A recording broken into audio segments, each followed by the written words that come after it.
too. Knows about the grind. Yeah, bubble grind. Now we have a guy that could probably get in there if you... It's game day. The Edmonton Oilers hit the road once again.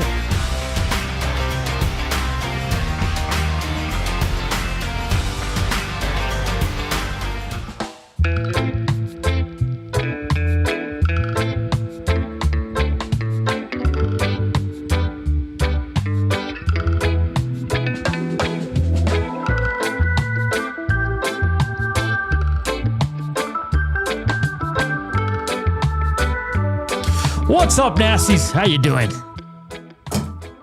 On this rainy Wednesday. Well, what a day out there, eh, Joaquin? Moist. Moist. Very moist. Welcome to EST Afternoons here on Edmonton Sports Talk. Of course, Edmonton Sports Talk brought to you by Play Alberta. All you got to do is hit up reload. I'm reloaded. Minimum $20. And it's... The promo codes are as follows. Nonetheless, it's Joaquin Gage. It's Benny the Jet. It's Hernan Salas here with you. How you doing today? We got a fun show on tap. We're going to do a lot of fun things on the show. We'll talk some Oilers. We'll talk some Elks. We'll talk a little bit of everything here, Joaquin. I like it. You okay with that? Yeah, no, I'm kind of... It's weird today, man. It's like... It's hot feels in like there. fall. Like Yeah. you're wearing that. I'm wearing a like hoodie slash sweatshirt. It's weird. Well, this is what I was thinking. We have not had a summer. We just had a much nicer spring. An extended spring. An Yeah. extended spring. Yeah. This wasn't summer. No. I don't care what the numbers suggest. This has been an awful summer. It looks great though. It's very green out. Yeah, it's beautiful. If we could get like 2 weeks of really good, 25 to 30. I'm not saying That ain't happening. that ain't happening, but last 2 weeks of August it would be great. Yeah. It'd be so nice and green. And then the snow 3 weeks later. Yeah. Like I was saying, deposit 20 or more. You can get a $100 casino bonus using promo code 100casino. You can do the same for a free bet on sports using 100 sports. Today on the show, Inside the Numbers for Play Alberta, talk some Evan Bouchard. Where does he rank now? And I know the money's going to come into it, but where would you place him? It's going to be an interesting conversation. Hernan's World, we're going to have some fun there. We're also going to give away tickets to the Elks game on Friday. How about that? We'll have some trivia. Faces of the franchise in the second hour. Mike Hogan, comms manager and the voice of the Argos on their radio broadcast. Mike Hogan will join us as they're in town. They'll fly out tomorrow, be here by the evening, and get ready to play the Elks on Friday. So lots to get to on the show. Like always, hit us up on the River Korean box, 780-218-9999, or the Nasty Chat, or slam that thumbs up for us. How about that? So, Joaquin, before we get into the sports, so we're running the marathon, Jay and I was talking to my buddy today from the Elks because we're running it together. That's the reason why we joined. We're just like, hey, what time do you want to get there? Hey, how many more times are you going to run? How you feeling? What did you run this week so far? And then he goes, and I'm like, he goes, do you want to know what to eat the night before? Right? Okay. So he drops this knowledge on me, and then I look up at the same article, and it's true. Rice Krispie squares. Really? Yes. Wow. Why? So, Rice Krispies or Rice Krispies treats can be a good option for carb loading the day before a half marathon. They're a quick and easy source of easily digestible carbohydrates. And then there's an article from the Front Office Sports. Rice Krispie treats are upending the billion-dollar athlete fuel on war. All these marathon and Tour de France people, they're all doing carb loading with Rice Krispies. Some on the Tour de France eat them while they're in the race. Yeah. Can you believe that? I can, kind of. They're delicious. I love Rice Krispie treats. I haven't had one in years, but I'm going to buy a box. Oh, yeah, you have to. I would go to, depends on where you want to go, but when my kids were younger, sometimes, not all the time, but I'd get some to put in lunches. Yeah. And I would, when they were younger, I had to put them up high, but since they've grown, I have to hide those things in the pantry, like put it on a treasure hunt, because they'll sniff that stuff out like a truffle pig, and they won't last a week. Yeah, I know, it's crazy. Yeah, so they provide a rapid source of glucose, which the body converts into. Let me see here. They're convenient to eat and don't require much preparation. Yeah, it's outstanding. I can't believe this. So guess what I'm eating Saturday? Rice Krispies. So I guess you're supposed to eat like 6 to 12 if you want the night before. Carb load. Great. Yeah, That's fun. Let's crush a bunch of those. that's excellent. Jenkos Hernan in the Nasty Jet. I hope you have nipple covers. Please Jeez. buy some if you have none. They will bleed if not covered. Well, Jen, tarps off for Hernan on Sunday. Don't worry about that. Nobody wants to see that. I'll be honest. I've ran a lot and I've never had that issue. Hard nipples. Max Mizzou says rice is great if you're hungry and you want 2,000 of something. Yeah, I love rice, man. Rice is good. Yeah, I made a bunch of brown rice yesterday. It was good. Brown rice is good. Yeah. Takes a little bit longer than regular rice. Actually, I heard it's not as good for you as white rice, but I don't know. There's all these things. This is good. That's bad. If you want to drop off some treats for Hernan before his marathon, for Jay and Hernan, get us some. So you're going to meet with Jay at the race? Well, I think we're all going to be there. Like, I'll meet with Jay and then my buddy Evan from the Elks. Okay. Are you like all starting together? Like, I think that'd be cool. But then I think because Evan Dom's a lot faster than me. So I think we'll start together and I'll try to pace myself with him, but he might take off at one point. What happens if there's like, let's say 1,500 meters left and Jay's 10 meters ahead of you? What happens?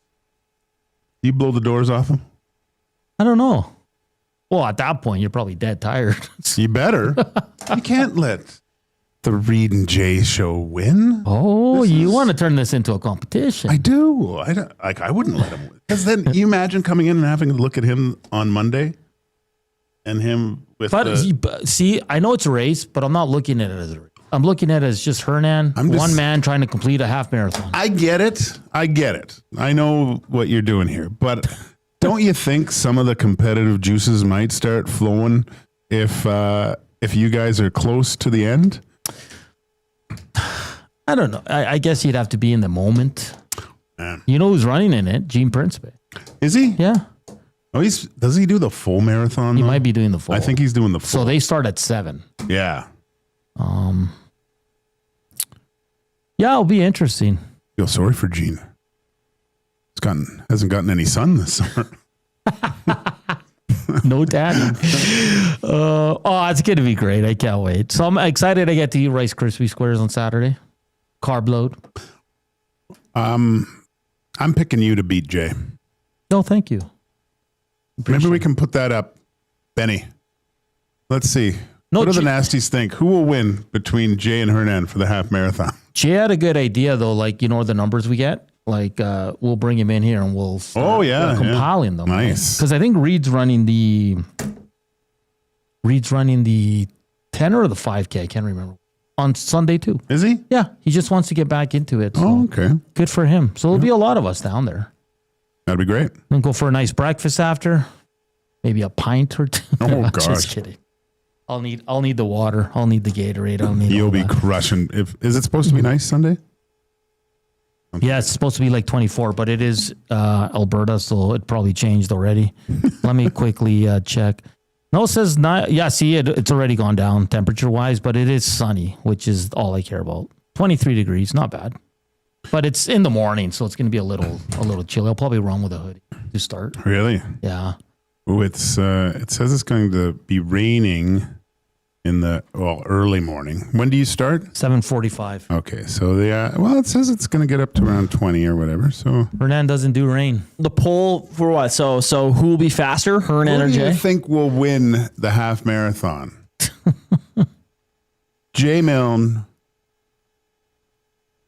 or Speedy Gonzalez? Hernan Salas. Hernan. Matt at the Garrison. I want to get into running, but I think I would get bored. Well, you got good tunes. It's very important in the summer that you run like in the nice area, right? Because it's just the scenery and all that. It's beautiful. You get it all. Winter's tough because you're either doing treadmill or you're doing a track, and it kind of gets old real quick, but it's going to be fun. But Joaquin, Rice Krispies, if you guys want to bring me some, so I don't have to buy them. Okay. Hey, Elks practicing outside today. Mark Killam said, Really? hey, you guys are not going. They haven't practiced once in the indoor facility, and I like it because he's getting them ready. Like, what if they have to play a game in this? Yeah. Yeah. Now, it could lead to injury. Really? You can slip, something like that. So You can get hurt walking your doggy. So it's day 3 of practice today. We'll find out the injury report with the status of the Elks players. Depth chart tomorrow, of course. McLeod Bethel Thompson placed on the 6-game injured list. I smell bull What? bleep. Oh, really? Yeah. What, that he did this or the team did this? I don't know. Because Jason Moss said after the game, I pulled him on performance, not injury. Okay. And all of a sudden he lands on the 6th game. It was very similar to what happened here last year, Joaquin. Yeah. And they signed Cameron Dukes, if you missed it. So expect Caleb Evans to be the starter there. Riverhawks lost, Joaquin. I know. Long delay. I saw the weather came in. I'm like, geez, this thing get rained out. But I guess they. Well, I was at home and first I heard thunder and lightning was. I was like, holy crap, are they going to be able to finish this game? But they had to, right? And I think it was an hour and a half. Was it? An hour and a half, and they lost, I think, by the score of 5-2. So unfortunate for them. Belling and Bells move on to the finals, but a great season for the Riverhawks. Looks like a great crowd again, and good job. I mean, it's now another thing you can do in the summers: go to a Riverhawks game, have a beer, have a hot dog, enjoy some ball, enjoy the weather, and it's a great little park. I love it. It's awesome. Unfortunately, I didn't get out to one this year. It's funny because it's really grown over the last few. Like what are you going to do tonight? Oh, I'm going down to the Riverhawks game. Yeah. Right? Like, it's not they're a big deal now, which is great. It is great.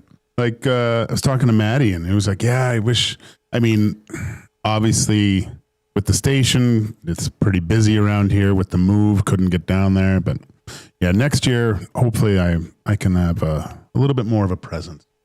Yeah, I haven't gone in a while either. So just they maximize home dates too, which is awesome. Oh, 100%. Yeah.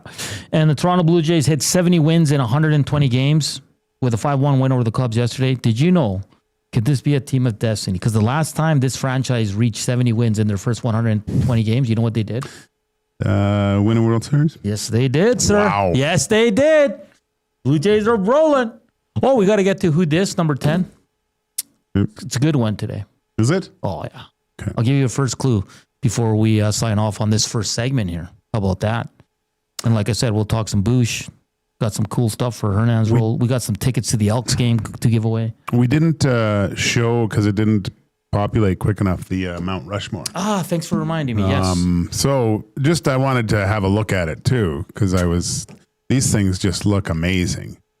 Benny just... with his graphic arts. My hard work went to this. Yeah.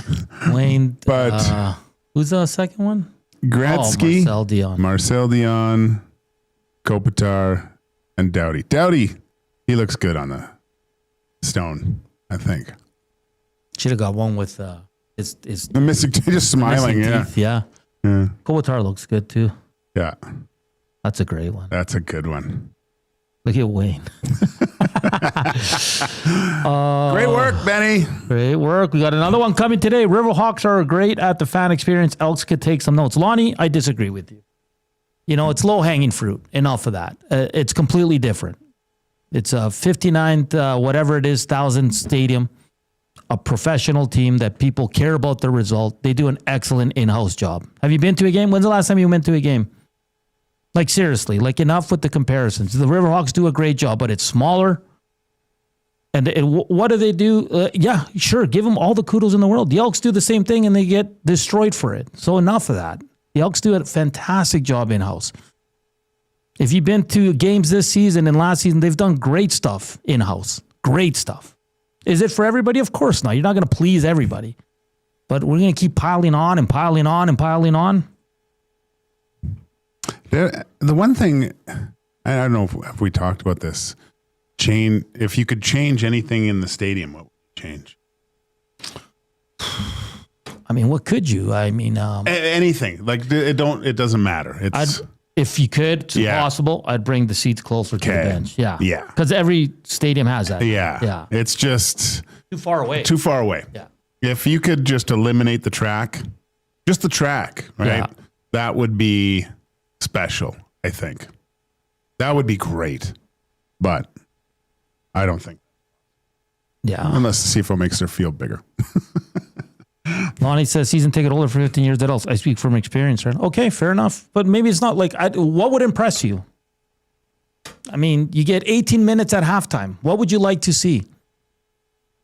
Baseball's you can't compare baseball to it. So there's the changeovers and stuff. There's lots of time to do extra little things, right? And it's just different. Well, last year there was someone on one of the shows and they were talking about it and they made the same comment. Well, the Elks can learn, but I haven't been to a game in 5 years. Oh, How do you make a comment like that? At least Lonnie, look, he says he goes to every game. Okay, fair enough. Maybe the stuff they're doing is not for Lonnie, or maybe he just doesn't enjoy it. I don't know. But I find their in-house stuff pretty entertaining. I mean, but again, Gager, I'm there to watch a football game. yeah, no, I don't. I'm trying to think of what sporting events do you go for there and go, hey, I can't wait to see that for the in-game experience. Yeah, like for me, it's just like I don't know. Like, yes, they're 2-6. Let's just keep piling on. Move the speakers up to the huge pole on the third baseline. A few more concessions for less lineups, and Riverhawks are the best show in town. Yeah, sure. But there's no denying it. I think the Stingers are a good time. Yeah, really good time. I think the Elks are a good time. The tailgate of the Edmonton Elks, man. It's a party in its own, man. It's an event. It is fantastic. Joaquin. You've been there. Yep. Like the people that have the stalls, they're all friendly. They're giving out, food and drinks, and everybody's mingling, and they got music, and everybody's ready to go to the game. It's great. It's something Edmonton didn't have in the past. I'll be honest, Joaquin, until I joined the Elks to work there, I didn't know they did tailgating. I thought they did to a smaller extent, but not like it is now, where it's a designated area. Sometimes they have, now it's the Elks are part of it with blow up things, and it's family friendly. I love it. It's good. Yeah. And again, it's too different. For me, it's too different. It's like you said, baseball, football are two completely different. And you're comparing an enormous stadium to a wonderful small little ballpark. That's awesome. And they do a great job. Again, take nothing away from the Riverhawks. I think Steve Hogel's awesome. I've met him a few times. Think they do excellent work. It's unfortunate they're not going to the finals, but next year it's only going to continue to get better. The Stingers are great. Elks games are fun. I mean, the Edmonton Oilers, if you can get in. Yeah. I wonder, I mean, I guess it gets a little too cold, but that, the tents they have across, and I mean, during Oktoberfest, it was, Edmonton Oktoberfest. It was pretty cool because the benches and stuff in there. And that would be a great place to have the game on, on a big screen. You sell tickets for a certain amount. It's fun to watch sporting events with lots of people, Yeah. Hence the Nasty Bash, watching the Elks game. Yeah. Like it made the experience way more fun. That was great. Yeah. That was great. Chris says, if anything, I think the Oilers need to do more for fans. I've heard the in-house stuff for the Oilers games is not the best either. But again, you're there to watch hockey. Yeah, they need to shake things up, I think. You can only drop pizza from the roof so many times and T-shirts. There's also only so much you can do at a hockey rink. Yeah, I know. But you could do way more. Like, there's a long time in between periods, right? With the Zamboni, you could have a lot of things, and they do, but it's been there, done that with those things. The sumo wrestlers. I like the kids, but get something that might keep people. You got to go to the bathroom, I guess, because you're drinking those $8,000 beers. But no one complains about the Oilers because they're a winning team. Yeah. And once the Elks start winning again and return to their winning ways, trust me, no one's going to complain about anything in-house. The Oilers don't really have to do much to promote themselves. No. They could really put zero into marketing and still sell out every game. Yeah, 100%. You're not wrong, Joaquin. No, they don't. We'll give the final word to Bronco Nick. Stadium needs a new PA speakers. Otherwise, it's fine. Winning solves a lot. Perfect. Yes. Afternoon Inbox is presented by the River Cruise Resort and Casino. Check out their kitchen restaurant Sundays and Mondays. It's 50% off the entire menu, available from 5 p.m. until closed. On the other side of the break, we'll get to inside the numbers for Play Alberta. We'll talk a little bit of Oilers, but first, your first clue for who this number 10. Remember, River Korean Box 780-218-9999. This player played on 2 Canadian teams. That's your first clue. We're back with some Oilers talk on the other side of the break. Here's Benny, Sports Update.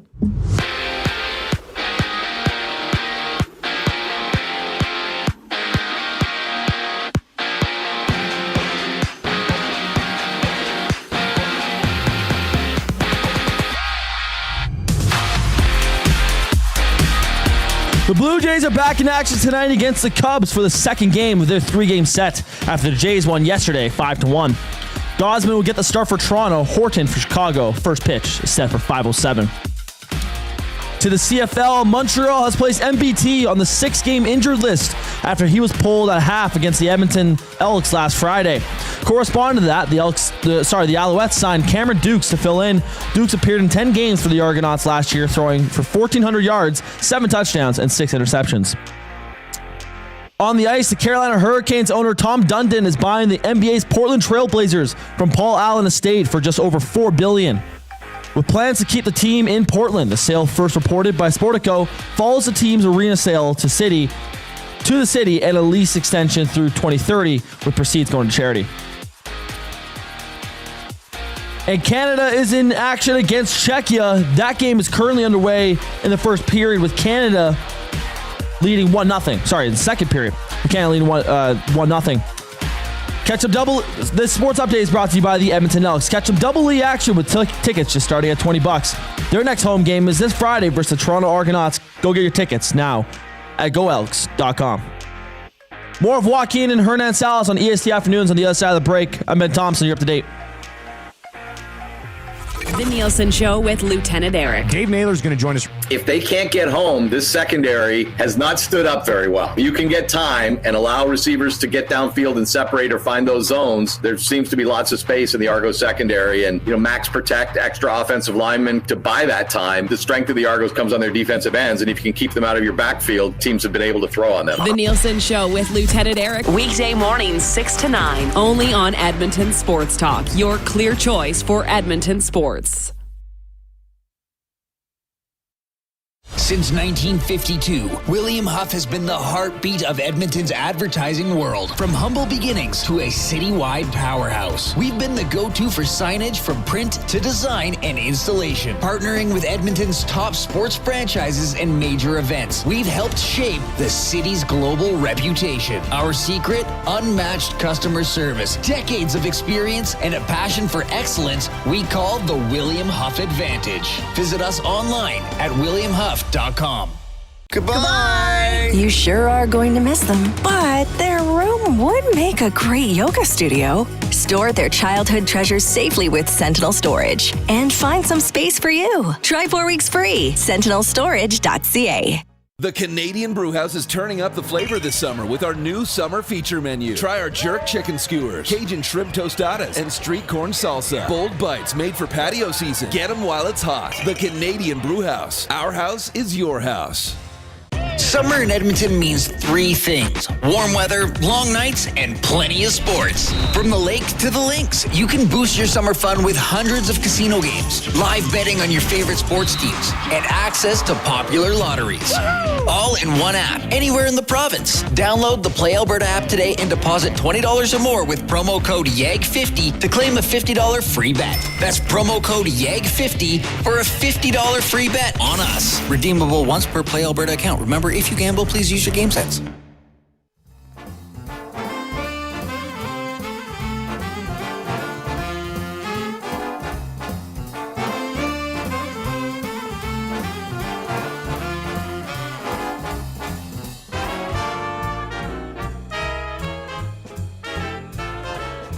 All right. I feel like I should have a cigar and Should be on top of a whiskey piano right now. with a top hat and a cane. Mm-hmm. It's an interesting song, Benny. Very interesting. Hey, welcome to EST Afternoons here on Edmonton Sports Talk. Oh, man. Interesting song. Hey, your first clue for who dis? 2 Canadian teams. Okay? 2 Canadian teams. You want to join the boys who have picked up some points already? It's going to be a good one. Do you know who it is, Benny? I was trying to think of it. I'm bad with if I know the era of the player. Okay. I think I would know, but I don't know the era. So I'm gonna weird spot. I'm gonna play along with the nasties. Okay. I like it. Hey, hit us up, River Korean Box 780-218-9999. Nasty chat and slam that thumbs up for us. Let's try to get to. I'm gonna start pushing the 100 now as we're getting closer and closer to hockey season. And speaking of hockey season, the NHL Network asked a question yesterday. Evan Bouchard, a top 20 defenseman in the NHL. So I started to think a little, Joaquin. He's paid very well. Okay.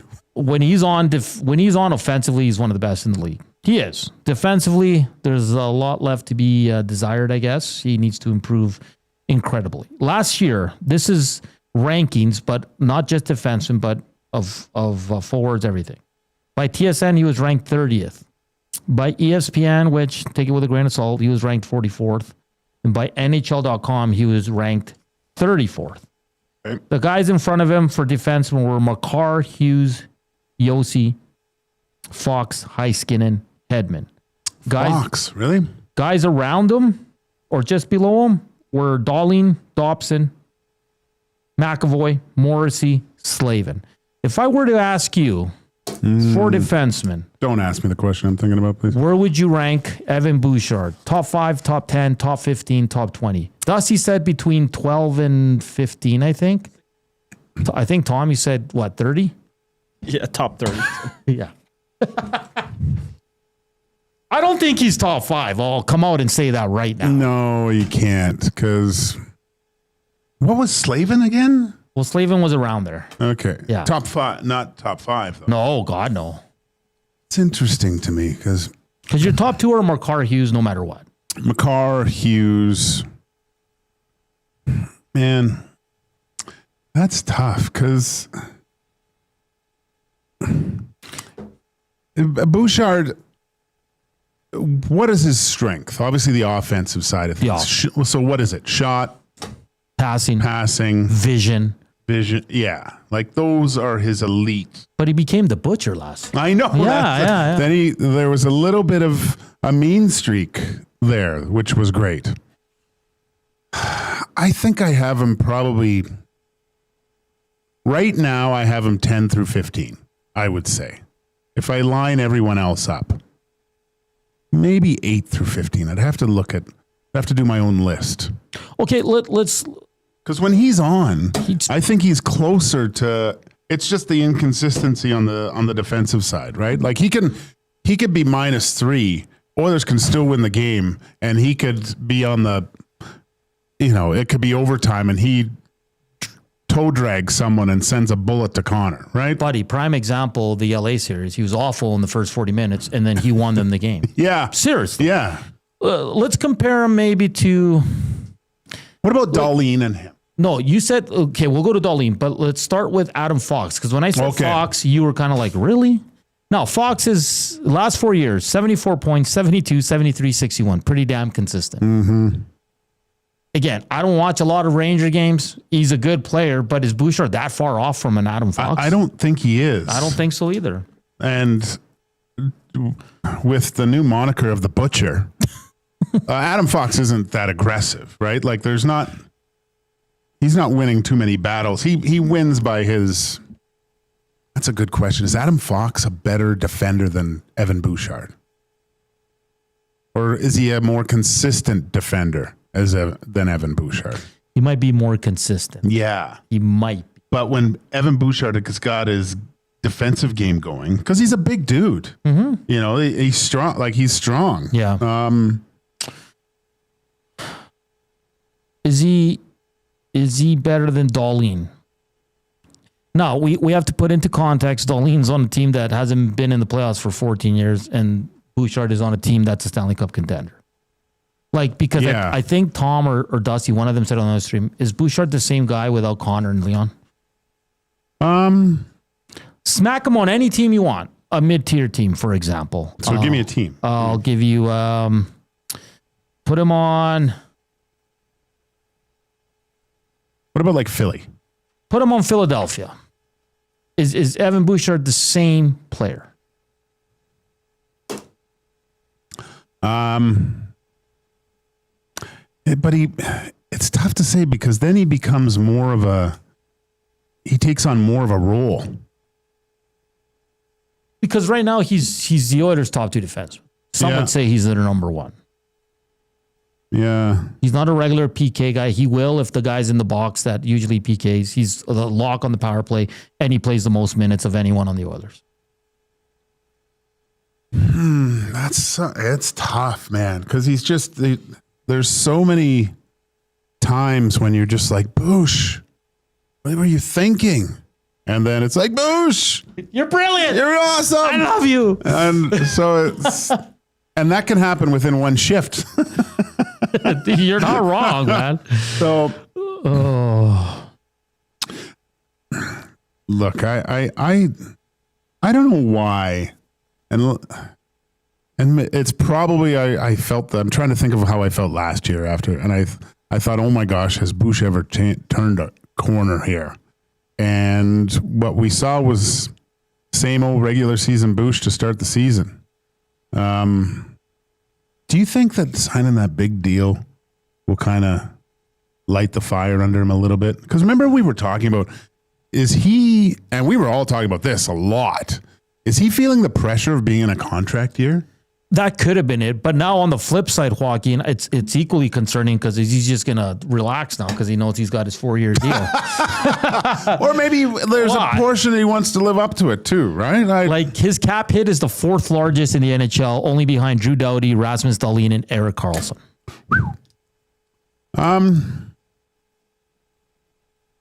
Man.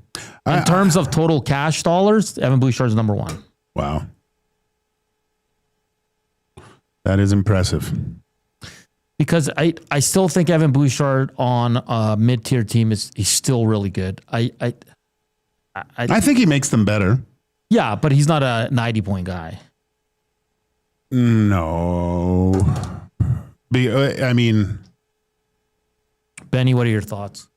To me, I've always been pretty high on Bouchard. Last regular season was very disappointing. And I was one of many that was saying he needs to be better. But that back half of the LA Kings series, Vegas series, Dallas series was an incredible run by him. I remember being in this office, we're going when was the last time someone has said something bad about Bouchard in however many weeks it's been? In the biggest times, he was great. And in the Florida series, he had his moments. Again, they crept back in. But the high-end talent for this guy is just... is so high compared to so many other defensemen. And in a different situation, I think he makes them better. I think he's a bigger role. Do I think, are we surprised if Evan Bouchard gets over 80 points next year on this team? No. Do I see him doing that on a team like Philly, for example? Probably not. But I don't think it's that far of a drop off. I don't think he drops to 40 points or something. I think it's more 65. So if Rasmus Dahlin is on the Oilers instead of Bouchard, is it a wash? Or is Dahlin gets around way better than Bouch? Yes. He is a better skater. He is. Yeah. He's a better defender now. Yeah. He's good offensively, but he's not as good as Bouchard. Yeah. Or does that help because his play with Connor and Leon? If Dahlin with Leon and Connor all of a sudden. I think those two are pretty neck and neck. I think they're around the same tier. Okay, so Bouchard's 25. Okay. He's entering his prime. Right? Yes. So there's still a lot of upside with this guy. Oh, yeah. Above average says playoff Bouchard right around 8 and 10, regular season 12 to 15. Who's above average? What a loser. If I'm not mistaken, so Dahlin's also 25. Yeah. That draft had, I think, Darlene, Dobson, Hughes, and Bouchard all within the top 10 picks, I'm pretty sure. Right. 2018 draft. Mm-hmm. That's quite the... Okay, who would be your top 5? Makar, Hughes, or Locks? Okay. Makar, Hughes. Hedman? You still put Hedman up in the top 5? He's he's a beast, but... Heiskanen? I'd put Heiskanen in there. I don't know. Seth Jones looked pretty good in the playoffs. Yossi? Again, he's on the back. He's like on the... What about Borensky? He had a really good year last year. He was good, man. Yeah. I'll say this. I'll say Seth Jones was great, but I don't think he's the best defenseman on the team.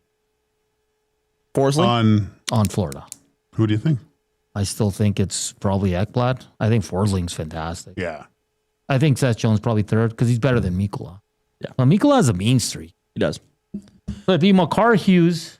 I'd have Heiskanen in that top 5. A lot of people have put Adam Fox there over the years, but I don't know if I'm in that crowd. I don't think he's he's not like a dominating defenseman. He's a really good offensive defenseman. Yeah. Right? Yeah. You got the old guys, Yossi and Hedman. You got Darlene. You got McAvoy, Morrissey, Werenski, Slavin. I like McAvoy a lot. He doesn't have the offensive upside, but he's a beast. It's kind of same thing with Slavin.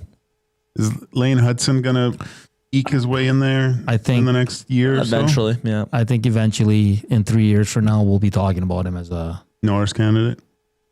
Yeah, he's got to improve defensively, but he's brilliant. He has the tools to be the Norris. He's a Quinn Hughes basically. Yeah, it's the same exact guy. Yeah, skates well, awesome offensively. Needs to improve a bit defensively, but yeah, I think everybody's list would be different outside of 2 guys. Yeah, I truly do. I don't think I'm missing any of the top defensemen. And I think there's a spot for Bouchard if he improves his defensive game in that top 5. There's a spot for him. So right now I'd probably have Bouchard. I'd go 8 to 12. Best defenseman in the league. I'm with you. 12 when he's really bad defensively. Well, I think his peak is top 5. Does that Matthew Schaefer step in this year? He might, but defensemen usually take longer to develop. Oh, I know, but you got to kind of. He'll be there in the future for sure. Let's see. Max Mizzou says these are the only defensemen that I would trade Bouchard for 1-for-1. Makar, Hughes, Werenski, Fox, Heiskanen, Darlene, Slavin, Forsling, maybe Morrissey. I wouldn't take Forsling over Bouchard. In terms of a 1-for-1 trade, no, like factoring age and everything. It depends on what you have on your team, Yeah, I guess, at that point. You have to be overloaded with something to get something that you... And the Oilers' right shot defensive depth is not very good behind Bouchard. So YouTube Trev says Hudson will be top 5 by the end of the season. Sophomore slump. Be aware of it. Smitty the Welder says Shea Theodore is up there. He's a good defenseman. He's good. Oh, yeah. Yeah. I mean, Petrangelo's still up there, too. Yeah. He's solid. I like Matt at the Garrison's comment. Does he make the Olympic team next year? I think it all depends how he starts the season. Yeah. To be honest with you. Yeah, no, that's what the reason why both Hyman and Bouchard weren't even considered was the horrible start, right? Yeah, exactly. And then they had to start submitting. I don't like that submitting list. So, like, who cares? I still think he's better than Sanheim. Yeah. Parayko's a different player. I get why he's there. Yeah. Who was the other one? Thomas Harley. I mean, he came in as an add-on, but I mean, when Bouchard's on, he's better than Thomas Harley. Yeah. Would you trade, I would trade Josh Morrissey for Bouchard. I think Morrissey's a stud. Yeah. I think he has 80 points on the Oilers. And he's better defense. Yeah. Yep. Yeah. So I said 8 to 12. Where would you rank them? I'll say 7 to 11. Okay, you? I'm gonna go 8 to 15. Okay. Just to be different. Just because when he's really bad, he's I have a little bit more leeway. Well, Tommy had him 30th. Oh yeah. Yeah. Tom's not very high on Bouchard. I think, what did he get? Dusty said 12 to 15? Yeah, I think it was 12 to 15 yet or something like that. Something around there. I mean, when he's on, he can jump into the top 10, no problem. Yeah. When he's off, he can fall pretty damn hard. Let us know what you think. Where would you rank Evan Bouchard in terms of top defenseman in the NHL? I think we're all kind of similar. No one's really confident putting him in the top 10. His high end is. His high end absolutely is. He's not close to top 5. But I don't think he should be anywhere close to 20 or 25. He's too good. And yes, I know he has warts in his game, especially defensively. Hey, hammer that thumbs up for us. And did you know that portion of this hour brought to you by the Canadian Brewhouse? Cajun shrimp style, that's blackened chicken bowl, and a Corona Sunrise that hits harder than your morning alarm. The Canadian Brewhouse has dropped their new summer feature menu, bold, fresh, and radio for patio season. The Canadian Brewhouse, our house is your house. You can still go there today. Probably not on the patio, but patio. It's going to be a little different. Your second clue for who dis. Number 10 is played in the World Juniors. 2 Canadian teams and played in the World Juniors. That narrows it down. In Europe. Oh. No. Played in, okay, say that again. 2 Canadian teams. 2 Canadian teams. In the NHL. They also played in the World Juniors for a European team. Okay. Okay. The third one's going to give it a... Well, no, the third one's tough. Well, it's supposed to be tough. That's why we do this. Coming up next, Hernan's World. We're going to have some fun. We're going to give away some tickets. Again, only text in if you want to go to the game. And we're going to have some trivia for it as well.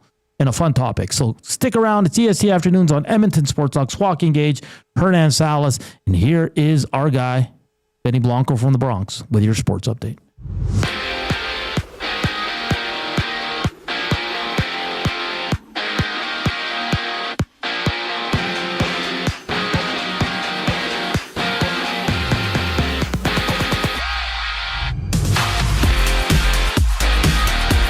The Blue Jays take on the Cubs tonight in Game 2 of their 3-game series after a 5-1 win yesterday. Gosman gets the start for Toronto while Horton goes for Chicago. First pitch is at 5:07. In the CFL, Montreal has placed MBT on the 6-game injured list after he was pulled at halftime against the Edmonton Elks last Friday. The Alouettes have signed Cameron Dukes to fill in the spot. Dukes played 10 games for the Argonauts last season, throwing for 1,400 yards, 7 touchdowns, and 6 interceptions. And on the ice, the Carolina Hurricanes owner Tom Dundon is buying the NBA's Portland Trailblazers from Paul Allen Estate for just over $4 billion, with plans to keep the team in Portland. The deal, first reported by Sportico, comes after the team's arena was sold to the city and its lease extended through 2030, with proceeds going to charity. And at the Hlinka Gretzky Cup, we are currently sitting in the second period, with Canada leading 1-0 still against Czechia. The sports update is brought to you by Windsor Plywood Leduc, locally owned and operated since 1993. They're more than just plywood. They offer everything from doors and flooring to decking, fencing, and custom millwork. Windsor Plywood Leduc, the experts you need to know. Hernan's World on the other side of the break with Joaquin Gage and Hernan Salas. I'm Ben Thompson, and you're up to date. The EST Hangout. I do have concerns with Dan Campbell. I love his riverboat gambling style of coaching in a way. One of these years it's going to cost. Would Dan Campbell have ran the ball with Marshawn Lynch on the 1-yard line in the Super Bowl that year? I don't know, because there's a great article in the Washington Post, though, that says Bill Belichick baited Pete Carroll to do that. It was actually a brilliant coaching move by Bill Belichick that forced Pete Carroll to throw that football. The EST Hangout, presented by Sentinel Storage. Weekday mornings 9 to 11, only on Edmonton Sports Talk. Your clear choice for Edmonton sports. Get ready for royalty with Elvis Presley and Elton John tributes at River Cree Resort and Casino. All Shook Up pays tribute to the 3 eras of Elvis in one magical show on August 17th. And catch Elton Ron, a tribute to Elton John, live on August 29th. Elton Ron will give you a taste of the Rocket Man in Canada. Get your tickets for both shows at rivercreeresort.com. Looking for quality building materials and friendly advice? Visit us at Windsor Plywood Leduc, family owned and locally run since 1993. From interior materials for doors, flooring, baseboards, and all the finishing touches to all you need for your outdoor projects like cedar lumber for decks and fences, plus all the plywood you'd need. Our full-time on-staff carpenter can help with anything odd-sized or custom, and from domestic hardwoods to exotic selections, we've got you covered. And if we don't have it, we'll track it down for you. Windsor Plywood Leduc. We're the experts you need to know.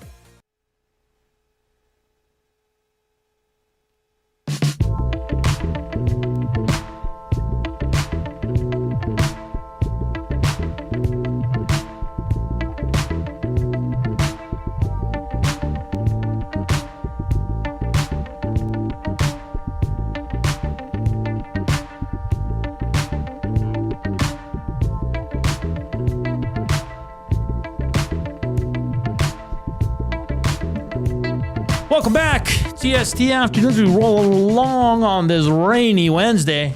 It is ugly out there. This is the perfect time to go home, get on the couch, watch TV.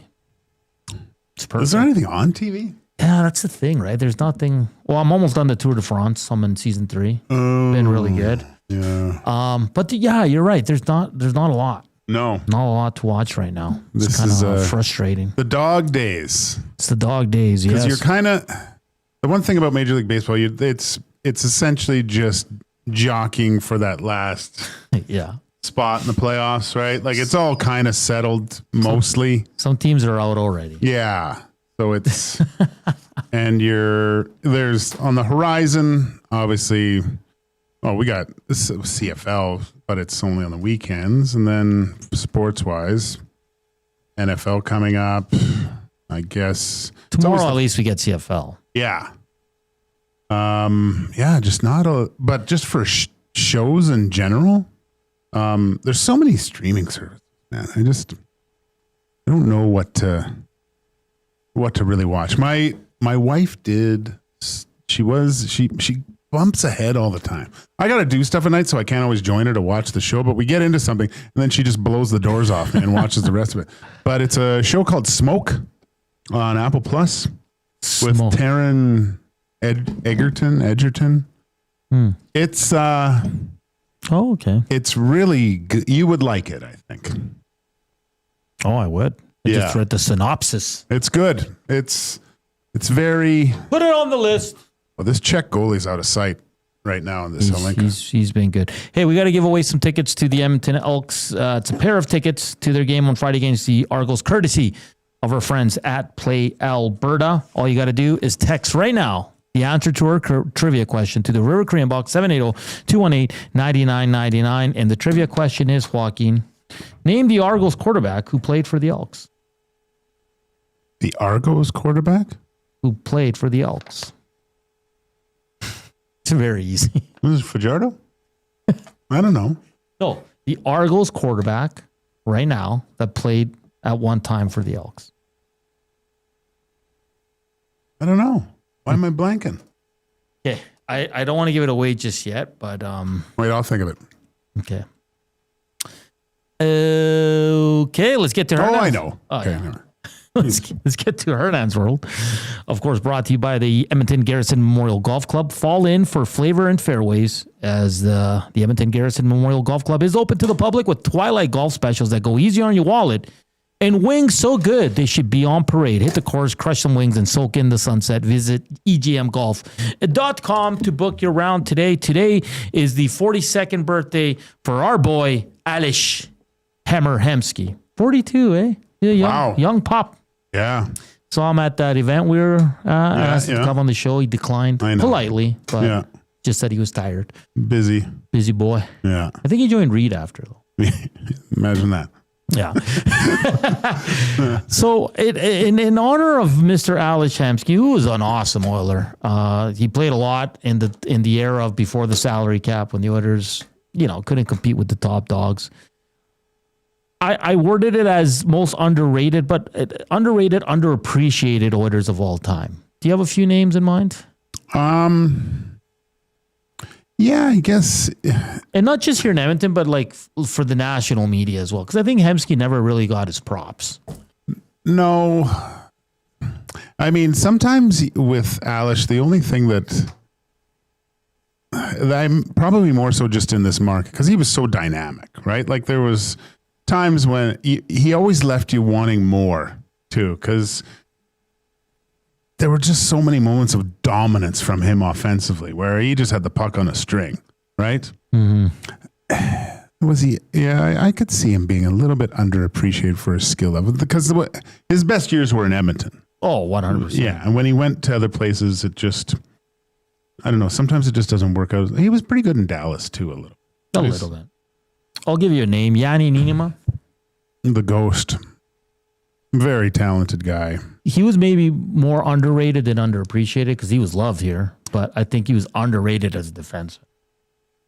Yeah. He always wanted to try stuff too, though. He wanted to come out from behind the net and do a spinorama. That was his goal, and he wanted to start the breakout like that. Yeah. Yeah, the Ghost was funny like that. I'm trying to think of, I mean, guys that Horkoff. You know, one guy that comes to mind, and I think he was really underappreciated for what it was, Luke Richardson. Yeah, that's a good one. He was so good, but he was kind of looked at as a rough and tough kind of defender, but he could really skate. His first pass was really good. Tough, played hard. I keep looking at D-men a little bit. I think like Horkoff to an extent. I think he got kind of the Darnell Nurse syndrome in terms of the contract. Like everybody thought he was extremely, but he was the Oilers' #1 center, and he did it all. He was like Nuge. He did power play, PK, yeah. Played a ton of minutes, had the tough matchups, and he wasn't as skilled as Nuge. Oh God, no. And what about someone that I don't know. Max Pazuzu has a good one. I was going to say this one. Not underrated, but underappreciated. Tommy Salo. Yeah, you'd have to say that. He was, for when he got to Edmonton and for the next 2.5 years, right before the Olympics, he was top 5 goaltenders in the world. Easily. He was so good. On a mediocre team. He, like, with a team that had, like, my last year, and we had the best line in hockey with Bill Guerin, Doug Waite, and Ryan Smith. Tommy Salo was our best player. He was awesome. He was just unreal every single night. Benny, you got any from your generation? The guy that pops my head right away is Adam Larson. Mainly just because since he left, they've been trying to find a replacement for him ever since. That's a good point. And they haven't really found one yet. Like CC was supposed to be that guy, and he was probably overhated here, but also same time, he wasn't Adam Larson. And it just feels like they haven't found someone since. I mean, they have a very solid top 4 now, like we were discussing yesterday. And so I still think Larson would play into that top 4, but so maybe they don't need him as much now, but he still would have been nice, a right shutdown defenseman. I feel like they've missed him quite a bit. Isn't it weird though? Like when you look, if everything went as planned, you look at Clefbaum. Yeah. If Larson, and the unfortunate passing of his father doesn't happen. Yeah. Oilers still, people are looking at this decoy like it's one of the best in the league. Yeah, I mean, if Clefbaum's still playing, it's Nurse doesn't get that contract. No chance. Clefbaum gets it. Yeah, I was gonna say Clefbaum would have got it. Yeah, but Clefbaum signed, what was it, 6 years, $4 million, and we all lost our marbles. We're like, holy, but they did it the right way, the way they should have done it with Nurse. This is where we really need the alternate universe to see what happens. Because so Clefbaum stays, Nurse gets brought along in that 3-4-5 spot instead of thinking he's 1-2 for a year and a half. Mm-hmm. Larson's just the steady rock. Steady Eddie. You still have Bouchard. Yeah. Maybe Bouchard is just the power play guy. But you don't have Ekholm. Yeah, you don't get Ekholm. You don't get Wallman. You don't need Ekholm. That's true too. Caster 1990, the Ghost. I thought Yanino's name was Spaz. Nope, it was the Ghost. That guy was so white. He needed sunglasses in the shower. Was Fernando Pisani underrated? Or was he your third? Not here. He was. Fernando was a good third line guy that blew up in the playoffs. Yeah. He just caught lightning in what's the saying? Lightning in a bottle. Yeah. And because after that, he didn't really. Bob says Ethan Morrow and Gator were sleepers, so was Guerin. I don't think Guerin was a star, man. He was a star. I'd say underappreciated was Shirkovsky and Shatan before they got traded. You like Chow, huh? I loved him. He was so fantastic. When he went to the island, man, he was their best player. I know. Very talented. Steve Stales, Marty Reasoner, underrated, underappreciated. I think they were just solid journeyman guys. They were what they were. Yeah. Right? Yeah. I mean, Reasoner, if you were to go and watch Reasoner at practice, you go, how is this like another guy? How is he not scoring every single game? Yeah. Anyone from like the 80s era, dynasties that was underappreciated? Because you always had the star talent. It's hard because they won cups though. Craig Muni, underappreciated. Ooh, that's a good one. Yeah, but those are those pieces of the puzzle that you need. I don't know. I think they are appreciated more so because when they win. Samwise Gagner. Samwise Gagner. Again, just wrong. That youth movement, it just didn't work, right? Jordan says Rem the Gem Murray. Ooh, there's a good one. I think you can put Greer in there too as underappreciated. They were good players, man. Yeah. They just like everybody you always wanted them to score, but that wasn't their role. It wasn't their and they were just they would claw, scratch, bite, everything. Mike Greer was he'd get his shoulder popped in and go back up. Oh yeah. What about Greg DeVries, my old roommate? Listen, there's two guys for me that I think were really good for the Oilers and didn't get a lot of love. Greg DeVries and Dan McGillis. Yeah.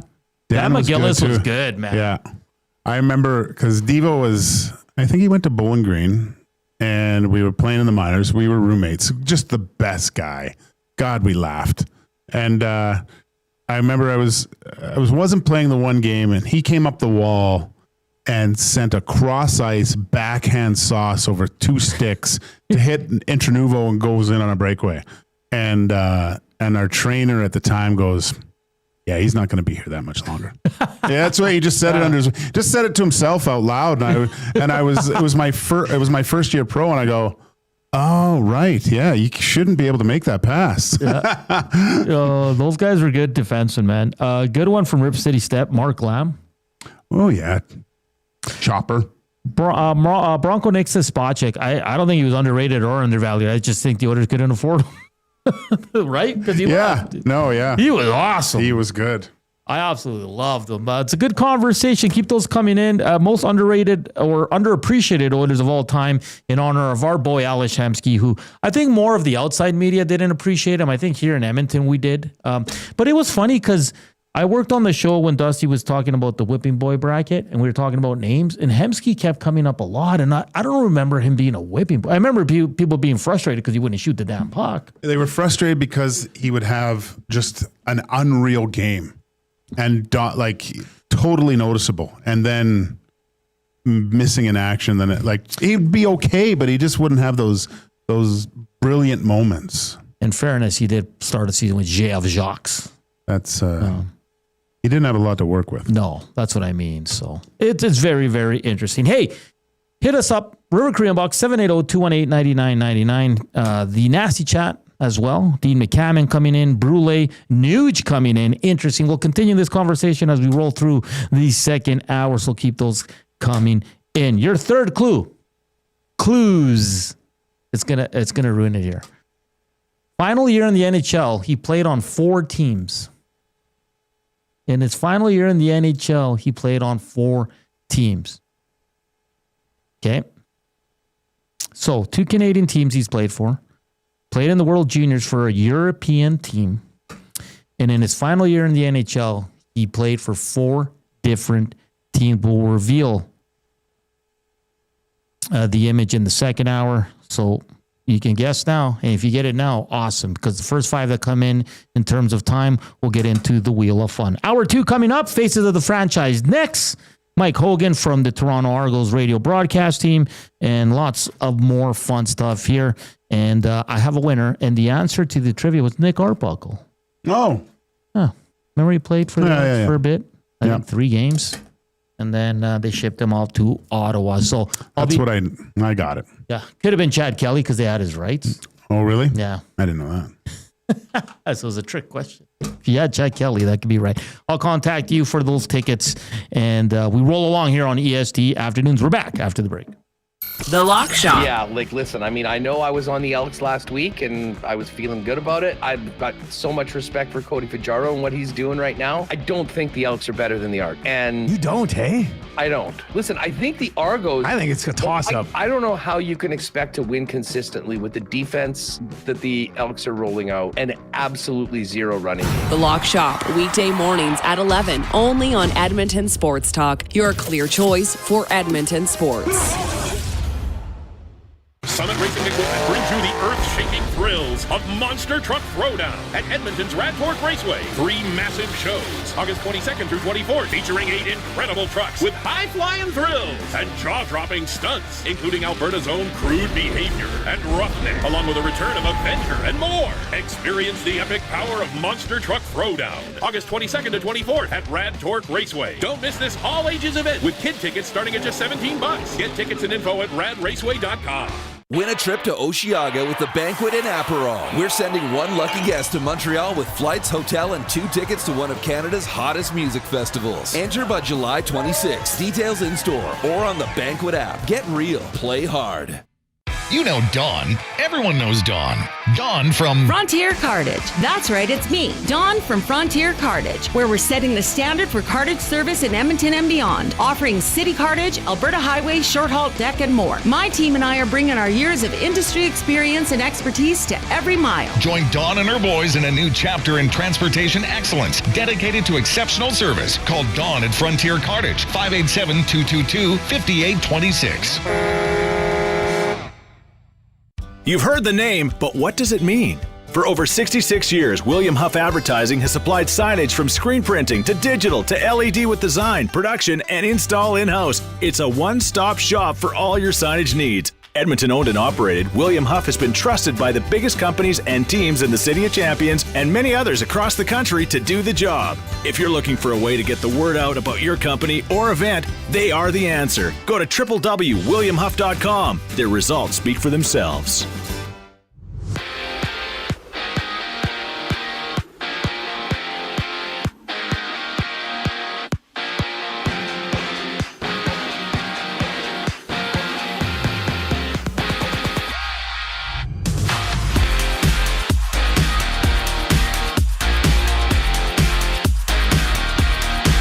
The Blue Jays face the Cubs tonight in Game 2 of their 3-game series after a 5-1 win yesterday.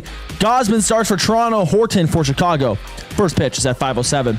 In the CFL, Montreal has placed MBT on the 6-game injured list after he was pulled at halftime against Edmonton last Friday.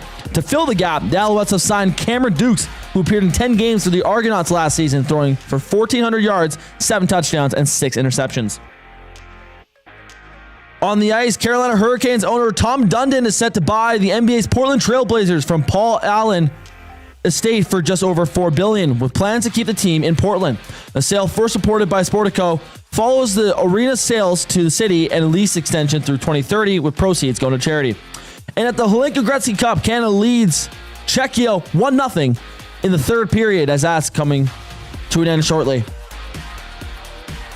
The sports update is brought to you by Capital Care. Financial supports deeply affects residents at Capital Care. Whether it's a one-time donation or a monthly contribution, every penny counts. Find out how you can donate at capitalcarefoundation.net.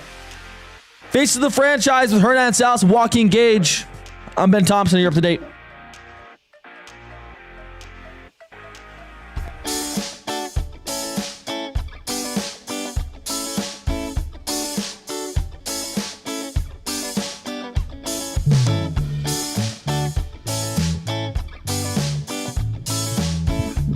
Welcome back.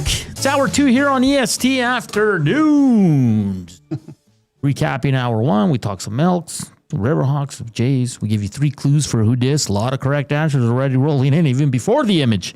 Inside the numbers, we said rank Evan Bouchard in terms of top defensemen in the league. Think the consensus is around 8 to 15 right now. Could go higher, could go lower. Who the hell knows? We'll find out this season. And in Hernan's world, in honor of Alish Hemsky's 42nd birthday, most underrated, underappreciated Oilers of all time. Keep those messages coming into the River Korean box, 780-218-9999. And of course, on the nasty chat, and hit that thumbs up. Hour 2, the comms manager and play-by-play voice of the Toronto Argonauts, Mike Hogan, will join us at 2:20. We got this day in sports history, a lot of fun stuff as well. But now, it's time for Faces of the Franchise. I don't know what traits of the franchise we're on, but yesterday we did the, what did we do? LA Kings. Yeah. Kopitar Doughty, Marcel Dion, and Wayne Gretzky. That was our 4. Are you guys ready for today's team? Yes. Sure. Yes. Here we go. Random choice generator is going to spit out a result, and this one's going to be extremely tough. Oh, boy. The Winnipeg Jets. Now, it's going to be tough because we're doing the Winnipeg Jets of now or combining them with the old Winnipeg Jets. I think you have to combine. I think you have to combine them because number 10 has to be. Yeah. We're not going to go to Phoenix, okay? No. We're not. This is Winnipeg. So should we do Winnipeg combined from before they left and then when they came back? Talk to me, Goose. No, because we did Phoenix already, right? Yeah. And that was them. Yeah, but yeah. Oh no, we did we did the Utah Utes. The Utes, and we included.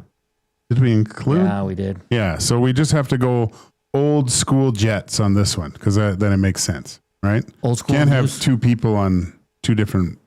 Well, you can, I guess. No, because we did it already, or we will do it. I think because the old school Jets, there won't be anyone that crosses over from Phoenix. I really don't. Yeah, there is, though. Because didn't we put Newman on there? Oh, yeah. Yeah, but I don't think Teppo Newman would be a Winnipeg Jets legend. No? No. The reason I'm asking is because of Dale Howardchuk. I feel like he's got to be there. Yes. Right? Howardchuk. Mark Scheifele. See, this doesn't. I'm looking up all-time Winnipeg Jets, and it doesn't have all the old guys. Old guys? It just has all the new guys. So what do we do? It's easy, actually, when you really think about it. Okay. I think you go. Yeah. God, that's hard. Solani's on there. Right? Solani has to be. Howardchuk. Howardchuk is a legend. Howardchuk. Then Dave Ellett. Phil Housley. I think you might. Oof. Dave Manson. Randy Carlyle. Daniel Berthiaume. The Bandit? Is that what you guys called him? Tomas Steen. That's what. Yeah, Steen. So who was big in those? Kachuk. In those old 80s Oilers battles. Like the Jets should have won some of, like, weren't they up 3-0 in one of them? I forget, or is it 3-1? Yeah, the Jets were up 3-1, and then the Oilers stormed back. Yeah. And who hit Howardchuk, like, and broke his ribs? Oh, good one. I know Mark Lamb scored a big goal. Did he? In overtime, I think. So we got Howardchuk, Solani. We need 2 more. Kachuk? I don't know. He was a big part, but it was later on. And they didn't have a ton of success with Kachuk. I feel like you have to put Tomas Steen. I don't know why I'm calling him Tomas. I think Scheifele has to be there. No. Oh, over at Hellebuck? Yeah, Tomas Steen played his whole career in the. Yeah. You have to put, if you were to go to Winnipeggers, I think Tomas would be on there. He's a hell of a player. Yeah. Okay, so the last one. Does it have to be from the new generation or the old generation? The old. Seriously? You wouldn't put any of the new dudes? I think the only ones that are considered are Hellebuck, Scheifele or Morrissey.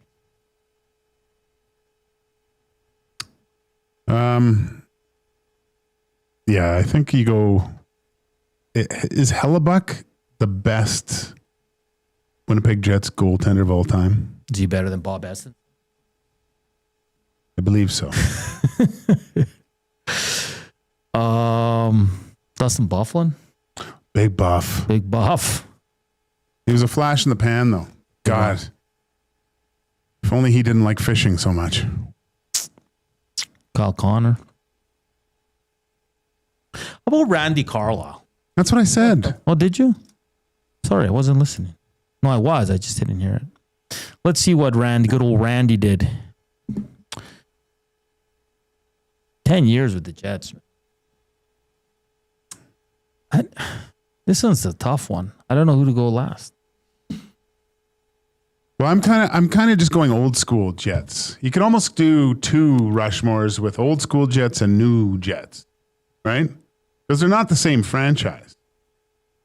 But they're the same in Winnipeggers' hearts, I guess. So we're adding new Jets with old Jets. Mm-hmm. Then I would put Hellebuck. He's going to go down as the Winnipeg Jets' all-time best, greatest goaltender. A lot of people are chiming in with Blake Wheeler. Ooh, that's not bad. I liked Wheeler. One of the greatest overtime goal celebrations of all time. When he just undoes the chin strap and goes, "We're done, boys," and skates off. I loved that. So we're going to go with Hellebuck then? I think it's Hellebuck. Benny? I don't mind it. You better not mind it, man. Well, I'm torn here. I wish they had stats for like the old Jets. If I could find them. Well, they don't have Tomas Steen. I want to see how many points he had. 817 points in 950 games, which is pretty darn good. Not a big, scored 21, 2, 3, 4, 5 times in his career. But do you think Tomas Steen, and when you talk to old school Winnipeggers, they're like, "Oh, I love it." You know what I mean? Yeah. I know what you mean. Let's see. Reed Wilkins has the same 4 as us. Howard Chuck, Hellebuck, Steen, and Solani. YouTube Trev says, if you ask Jets fans, they'd rip you apart for not having Scheifele on there. Line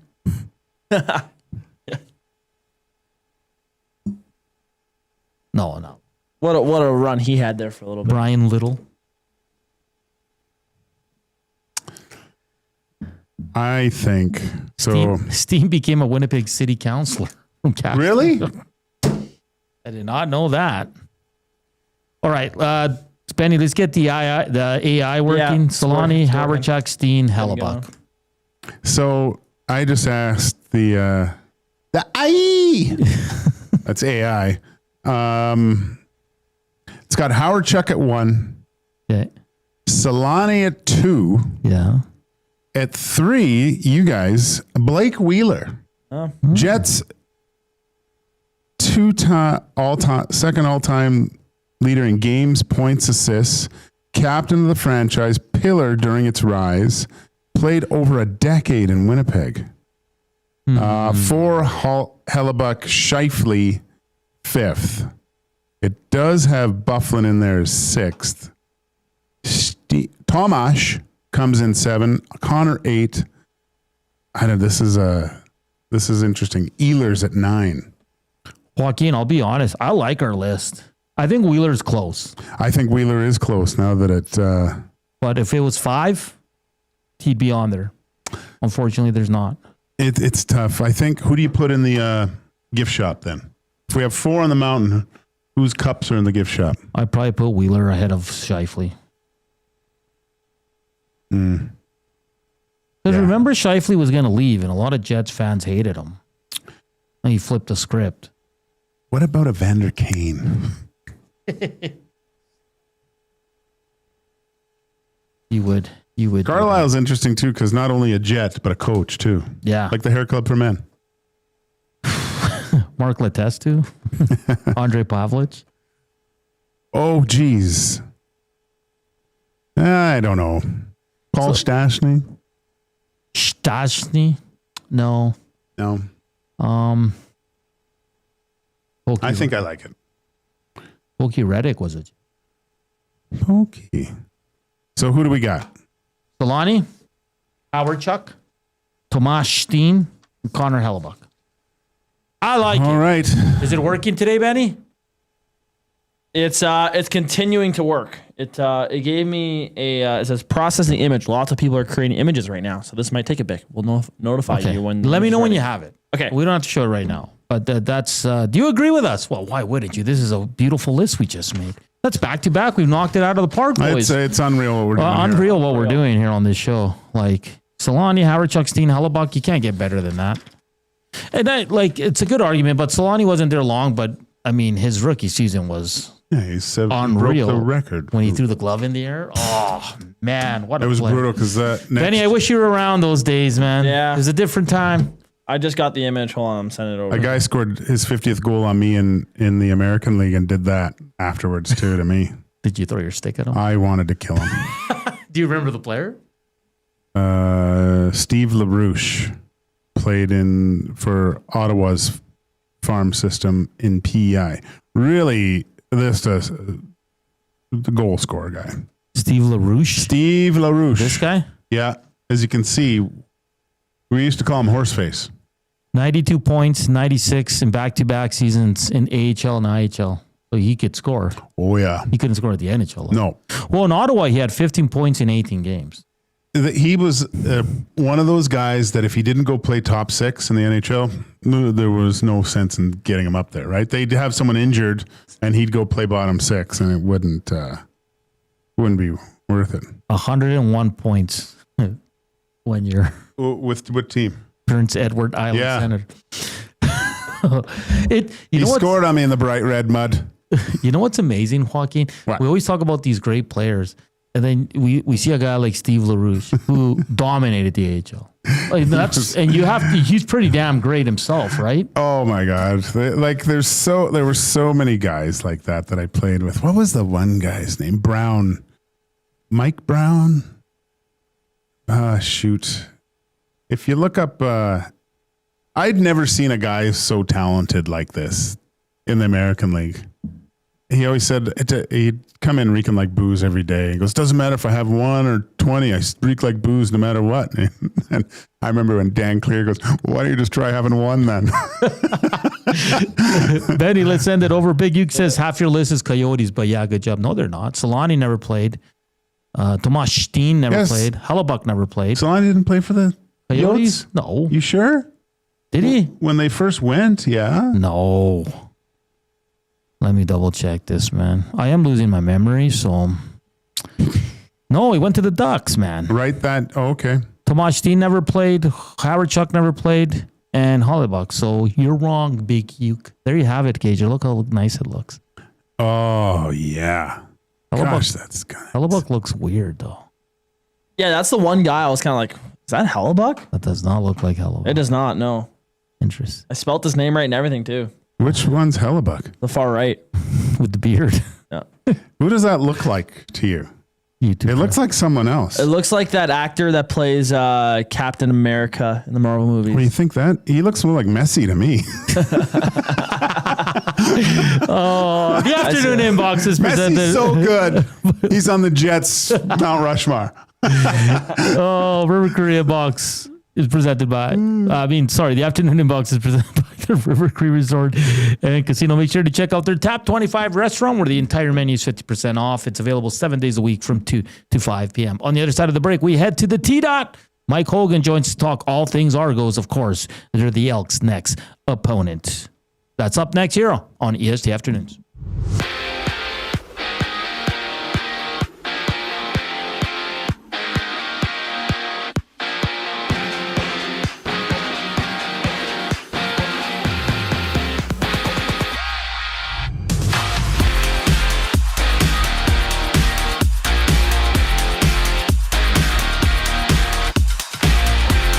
The Blue Jays meet the Cubs tonight for Game 2 of their 3-game series after a 5-1 win yesterday. Gosman gets the ball for Toronto. Horton for Chicago. First pitch is at 5:07. In the CFL, Montreal's placed MBT on the 6-game injured list after he was pulled at halftime against Edmonton last Friday. The Alouettes have signed Cameron Dukes to step in. Dukes played 10 games for the Argonauts last season, throwing for 1,400 yards, 7 touchdowns, and 6 interceptions. On the ice, Carolina Hurricanes owner Tom Dundon is buying the NBA's Portland Trail Blazers from Paul Allen Estate for just over $4 billion, with plans to keep the team in Portland. The deal, first reported by Sportico, follows the sale of the team's arena to the city and a lease extension through 2030, with proceeds going to charity. And at the Hlinka Gretzky Cup, Canada still leads 1-0 in the third period as that game is wrapping up shortly against Czechia. Mike Hogan on the other side of the break on EST Afternoons. I'm Ben Thompson. You're up to date.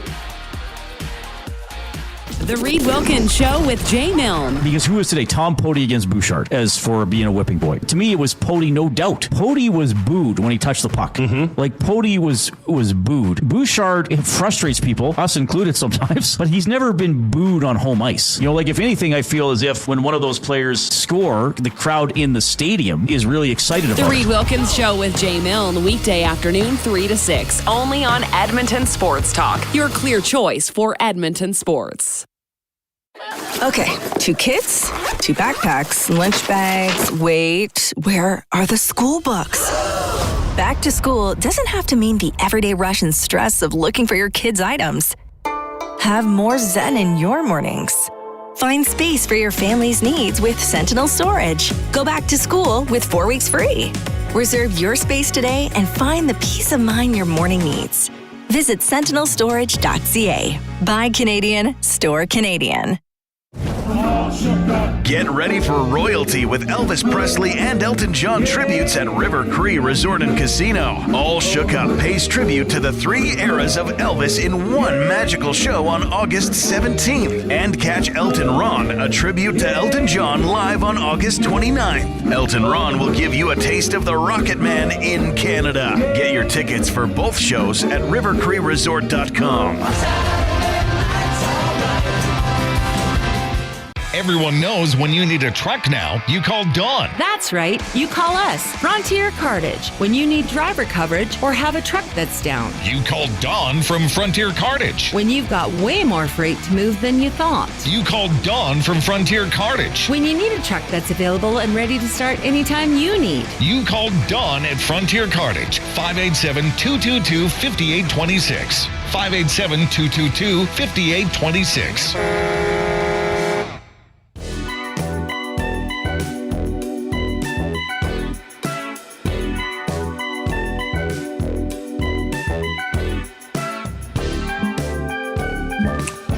We're back here on EST Afternoons on a rainy Wednesday afternoon here in Edmonton. Of course, EST Afternoons, part of Edmonton Sports Talk, which is presented by Play Alberta. It's Joaquin Gage, Hernan and Salas, producer Ben Thompson with us, as well as we're going to talk some CFL as the Edmonton Elks host the Toronto Argonauts. Both teams sit at 2 wins.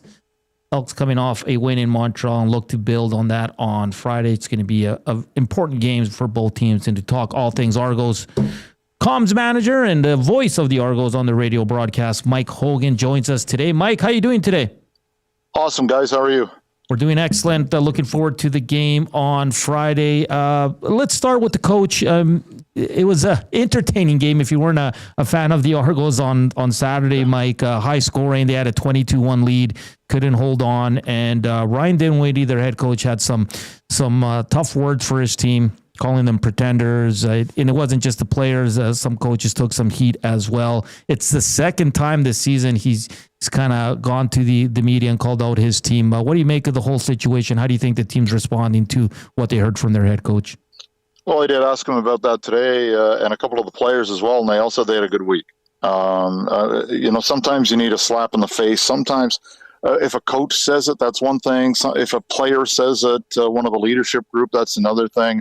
But both of those aspects happened last Saturday, because now it wasn't only Dinwiddie, but it was Winton McManus as well. And this is Winton McManus's team. Was last year, was the year before. I mean, he's just the leader of this team. And when you're hearing it from your coach and your in-room leader, that probably got the attention of everybody in the room. And if it didn't, they're probably playing the wrong sport. Looking at, here in Edmonton, we've constantly been talking about the running game with the Elks so far. And we find ourselves looking over at the Argos and having the same woes. What has been the biggest issue with the Argos running game this year? I think it's twofold. I think one is the injuries to running backs. The guys that were expected to be 1 and 2 didn't started the season, and then both were hurt for a couple of games. And Mayan Williams, Chop Williams from Ohio State, who's basically had the most success of any of the running backs, is on the 6th game right now. So he's getting close to coming off. I'll throw this at you, and promise me you won't look up the number. Who's the Argos' leading rusher right now? Ooh, good one. I'm not looking, but I want to say Arbuckle. It is.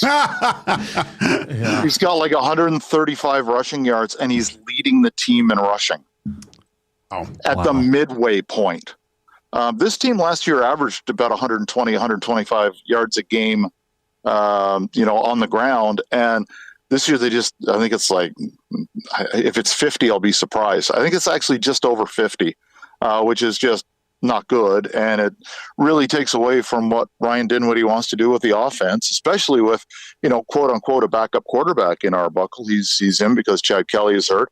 Now, Nick has played exceptionally well, even better when you realize that every team is just saying, okay, we'll stop him because we don't respect the run.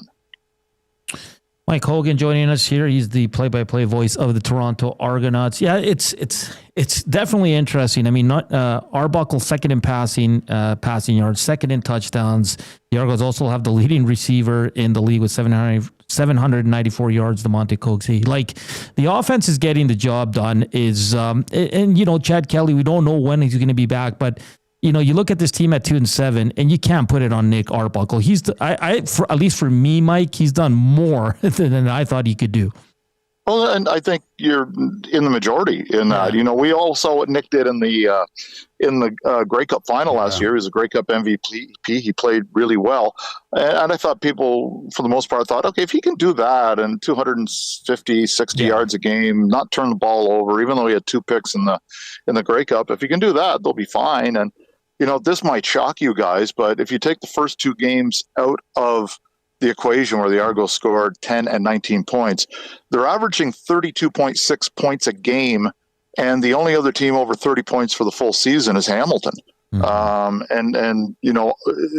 Toronto has the highest scoring offense if you take out those 2 games in the CFL, and they're still 3rd overall, and that's without a running game and with Nick Arbuckle at quarterback and an offensive line that's not playing well, and they're still scoring points. So the coaching staff is doing something right. Arbuckle's doing something right, and the depth of the receiving core is doing something right, because DeMonte Coxey and Davaris Daniels, arguably 1-2 on the depth chart, as well as Kevin Mittal last week, did virtually nothing. Coxey had 20 yards, Mittal had 1 catch, Davaris had 1 touchdown catch, but was pretty quiet, and they still ended up scoring over 40 points, 35 offensively. So they're doing something right, and maybe it's with smoke and mirrors, but man, the smoke and mirrors are working. Mike, I know you already talked about Dinwiddie's calling out his team, and last time he did it worked. There was an inspired Argos team in the next game, but doing it again, what if it doesn't work and it's an uninspired effort again by the Argos here? What do you predict anything happening with this team if they don't get a full, complete team effort this against the Elks next game? It might not hurt guys short term because of how deep we are into the season, but I can guarantee you if guys don't show up, it'll hurt them long term. And they, by the time the season is over, they'll be looking for employment with another team. If they go 2-8, 2-7 is a long shot to make the playoffs. Mm-hmm. But this team has always had the mantra under Dinwiddie, and it's worked obviously because his record has been stellar. prior to this season. But we got to go 1-0 this week. And, everybody's looking at Edmonton, and that's it. That's all they're looking at. Business ops and other people around the organization are looking, to the next home game. But everybody in that room is thinking about a team that looked very good when they flipped the keys to the car to Cody last week. And, if you're the Argos or any other team in the CFL, you better have a 9-point lead in the last 3 minutes against Cody Fajardo. Yeah, no doubt. Mike, both these teams, the Argos and the Elks, sit last and second last in points allowed. So there might be a lot of points scored on Friday. But looking at the defense of the Argos, they've dealt with some injuries. McManus missed some time there. But they have allowed 19 30-plus yard completions. That's last in the league, tied with BC. What's gone wrong with this defense? I think when you look at the mass exodus that the Argos had, it's taken some time for them to get better. And it looked like they had turned the corner against Winnipeg a couple of weeks ago where they, went in and totally shut down Oliveira and held Winnipeg to, 19 offensive points. But then, more disappointment last week against Drew Brown, who seems to kill the Argos every time he plays them. He just seems to have the number. The defense isn't equating the sum of the parts, because when you look at the way that Cam Judge has played this year and the way that Wynton McManus plays all the time, the fact that the team is, I think, second in the league in sacks, I guess you kind of look at the secondary, but you look at some of the players back there, and you got Benji Franklin, who was a star in the postseason last year with 4 picks in 3 postseason games. And, tea time, Tavares McFadden is really good over there. Maybe there have to be some changes in the middle, but, you guys know Darius Bratton can play. Yeah. And he's one of the halfbacks who came over when Edmonton seemed to sign everybody from Toronto.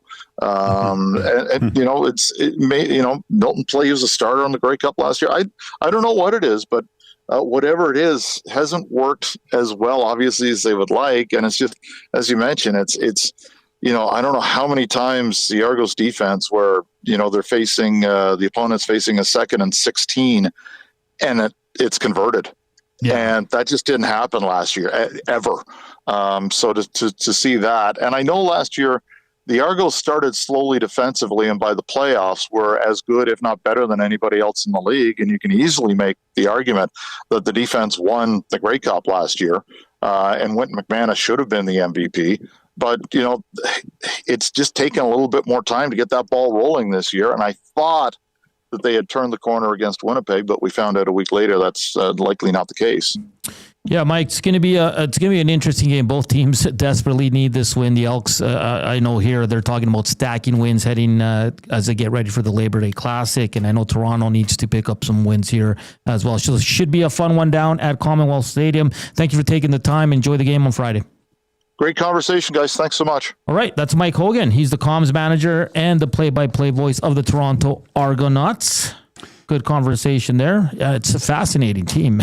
Well, just looking at Arbuckle only behind Bo Levi Mitchell for passing yards.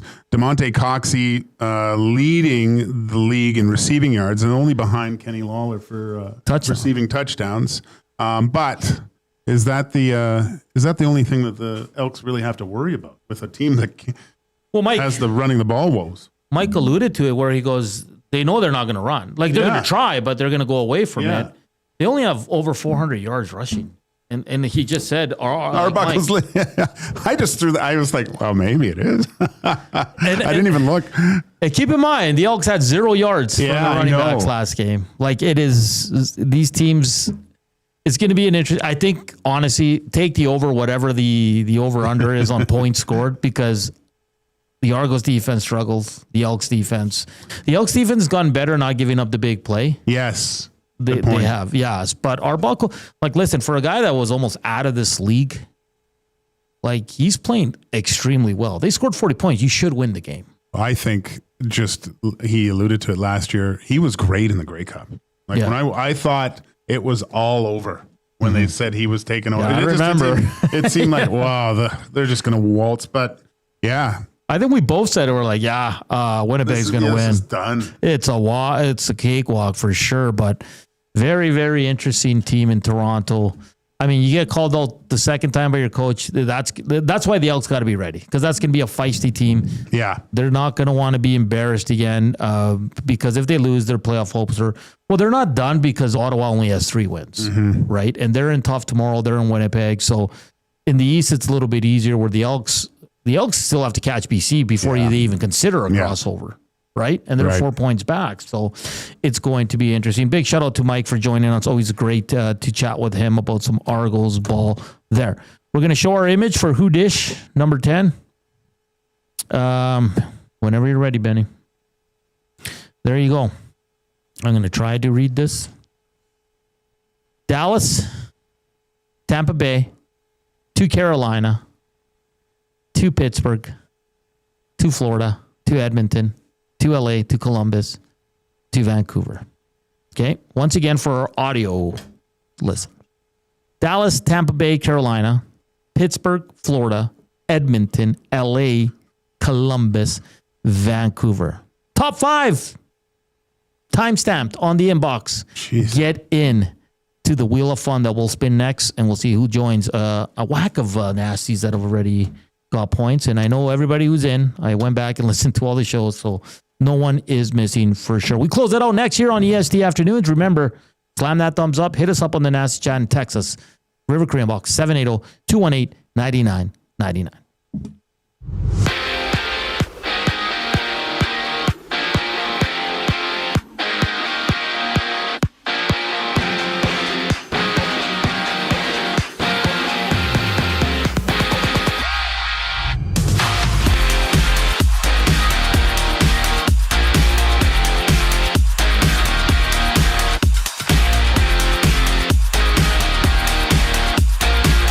The Blue Jays take on the Cubs tonight in Game 2 of their 3-game series after a 5-1 win yesterday. Gosman starts for Toronto, Horton for Chicago.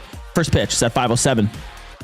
In the CFL, Montreal has placed MBT on the 6-game injury list after he was pulled at halftime against Edmonton last Friday. To replace him, the Alouettes have signed Cameron Dukes, who appeared in 10 games for the Argonauts last season, throwing for 1,400 yards, 7 touchdowns, and 6 interceptions.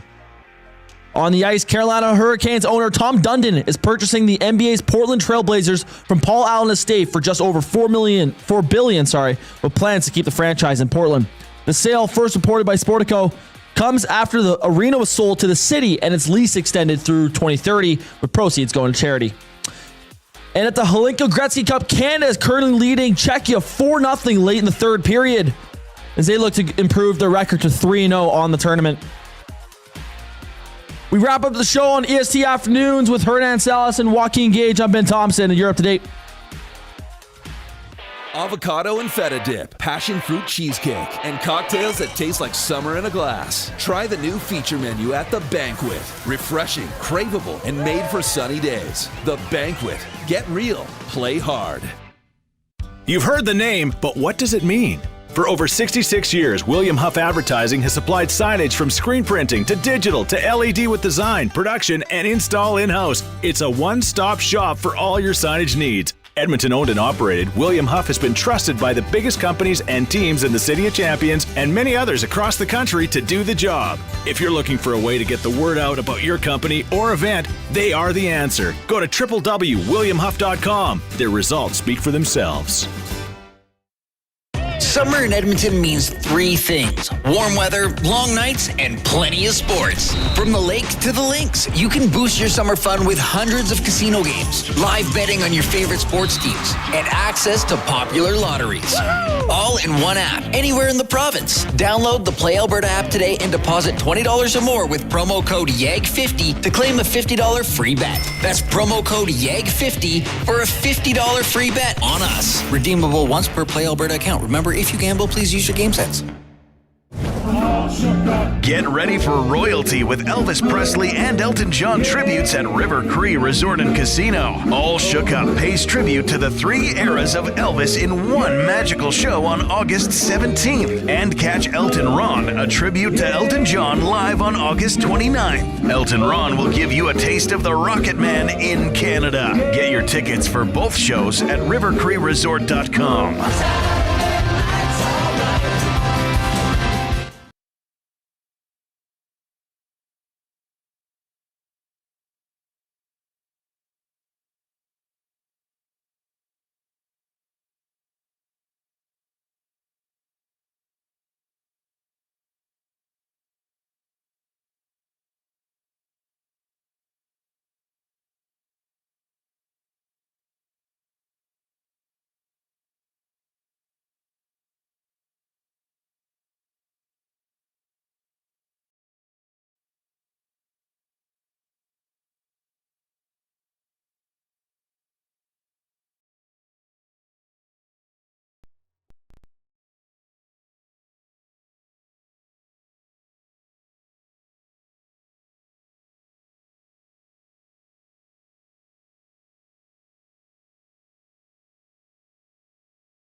back here. Final segment, EST Afternoons. Joaquin Gage, Benny the Jet, Hernan Salas here with you. We do have our Elks winner, Alex Belzile. Maddie will get in contact with you. You have won the tickets. You're the first to come through with Nick Arbuckle. So good job there. So Alex wins the tickets. Matthew Wanick will be in contact with you. Now, who dis? Who dis? You know who it is? Yeah, Reed told me. What do you mean Reed told you? How did he tell you? He's a genius. That's how. It is. Boy, did the boys at the Helenka just blow the doors off the old checks there. Yeah. Wow. Good job. Good job. Good job. It was, the player was, and again, his trajectory was as follows. Did I put it in here? No, I didn't. I think I got it over here. His trajectory was Dallas, Tampa Bay, Carolina, Pittsburgh, Florida, Edmonton, LA Kings, Columbus, Vancouver. He played for the Edmonton Oilers, LA Kings, Columbus Blue Jackets, Vancouver Canucks all in 1 year. Oh, yeah. That's right. The only second player in Oilers history to have the Oilers only had two players with the player with the first name Juicy Jokinen. You remember him? Not really, but No. yeah, I know he played. He wasn't very good in Edmonton. No. Hence why he left so early. But a lot of correct answers. You know what's interesting? A lot of people threw Mark Arcobello in there because really? he played for 4 teams in 1 year. You That's know, he was the first guy I was going to do for today. Oh, really? Yeah, then I switched it up. So, hey, brownie points for the people that said Mark Arcobello because he did play for 4 teams in 1 year as well. But our winners today, Warren, Big Uke, boo, Ken, Bronco Nick, and Aiden O'Neill. Keep in mind, Aiden O'Neill has 4 points. He can take a demanding lead in this. And we're going to spin the wheel of fun. You spin me right round, baby, right round. Here we like go. A record, baby, right round. Make sound effects. Come on. That's That's going to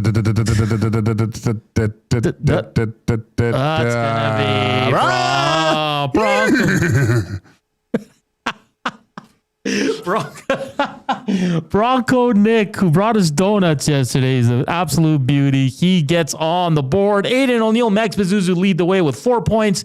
And then all these fine nasties have 2 points. Big Uke, Olgill, Maximili, Hersey, Hampton Steve, and Bronco Nick now. So congratulations, Bronco Nick.